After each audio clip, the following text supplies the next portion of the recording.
Okay, આજે માન્ય મુખ્યમંત્રી શ્રી પોતે સુઈગામ આવ્યા અને ત્યાંથી જલોયા પણ ગયા. અસરગ્રસ્તોને વ્યક્તિગત રીતે પણ ત્યાં મુલાકાત લીધી, કેમ્પમાં પણ મુલાકાત લીધી. હજુ અહીંથી થરાદ જશે. થરાદ ગામોની મુલાકાત લીધા પછી વાવની એક મિટિંગ થશે અને વાવની અંદર એમણે આજે અસરગ્રસ્ત વિસ્તારમાં જ રાત્રિ રોકાણ કરવાનો પણ નિર્ણય કર્યો છે. એટલે માન્ય મુખ્યમંત્રી શ્રી પોતે આજે અસરગ્રસ્ત વિસ્તારની અંદર જ રોકાવાનો નિર્ણય કર્યો છે. આજે માન્ય પ્રભારી મંત્રીશ્રી પણ સતત માન્ય મુખ્યમંત્રીશ્રીની સાથે રહીને અહીંની ઘણી બધી સ્થિતિની એમને જાણકારી પણ છે. કેટલાક નિર્ણયો તાત્કાલિક કર્યા છે.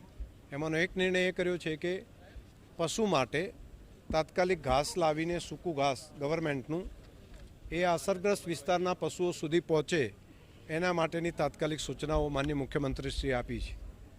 બીજું, કેસ્ટોલ જે અસરગ્રસ્ત વિસ્તારો છે એને તાત્કાલિક કેસ્ટોલ મળી જાય, ઘરવખરી મળી જાય અને એની અંદર લગભગ ગણતરીના દિવસોની અંદર એટલે 2 દિવસના સમયગાળામાં જલ્દી કઈ રીતે પૂરું થાય એના માટેનું કામ એની સૂચના આપી છે. એટલે હું માનું છું કે બહુ ફાસ્ટ મૂવમેન્ટ એની પણ થશે. ખેડૂતોને ખેતીના પાકમાં જે નુકસાન થયું છે તેનું પણ તાત્કાલિક સર્વે કરવું અને બાયસેગના રિપોર્ટ છે એના આધાર ઉપર પણ એનો ઉપયોગ લઈને પણ તાત્કાલિક જેને નુકસાન થયું છે ખેડૂતોને એના માટે પણ સર્વેની વ્યવસ્થા માટેનો નિર્ણય કર્યો છે.